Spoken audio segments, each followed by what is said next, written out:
the street.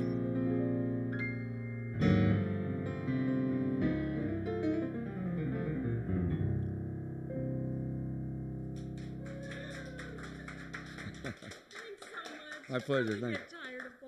Oh, no, yeah. We appreciate it. Great to have you back here on 207. Thank you so much for coming in. My pleasure. Welcome back to your northern home. Yeah.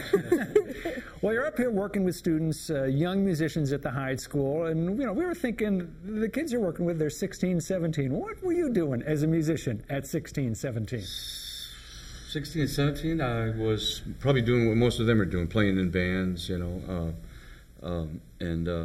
just playing around St. Louis area. That's where I grew up, and so we played a lot of clubs in the St. Louis area. Mike and the Majestics? Yeah, Mike and the Majestics. One of your bands? Yes, it was. Love the name. Somebody in the Sheratons, I forget who. Jerry J and the Sheratons, yeah. What was your favorite song from that period of time? Well, it would be hard to say. I mean, back then, most of the songs... it's funny, I listen to radio and I'll hear these nostalgic 80s stations. I was already old in the 80s, so when I think of the songs we actually played back then, it was, Sam and Dave and the Beatles, anything that was in the 60s. One thing we used to do in those bands, we had to play the whole top 40 list to get these club gigs because they wanted you to know everything that was on the radio. Oh. So we played everything from Sam and Dave to... Hey There, Little Red Riding Hood. And then you were only, 18 or something when you left St. Louis and you went out to Los Angeles to be a professional musician and never looked back, right?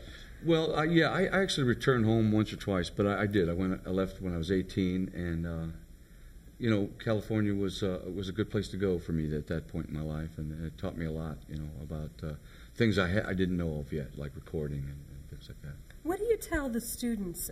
I mean, you must go back to that time in your mind. It's very overwhelming. There's a lot of fear, but there's also a lot of excitement.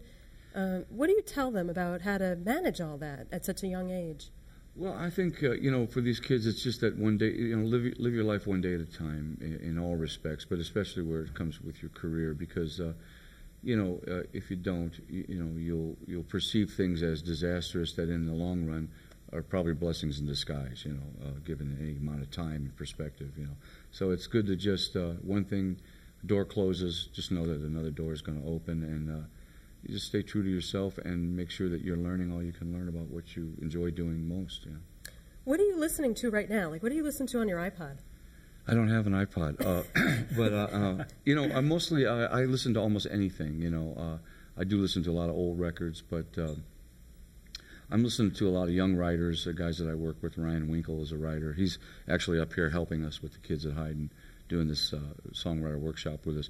But he's a real gifted young writer. My son Dylan has a band at this point. He's a Haydn graduate, and he's finishing up an album in Nashville. It's great record, and they have a great band. I don't say that just because I'm his father. That's right. We'll give you that little bias. So we're going to talk about the Haydn Music Workshop. We're going to talk more with you about that. We're going to have some of the students perform for us. That's coming up on 207, so stay right where you are.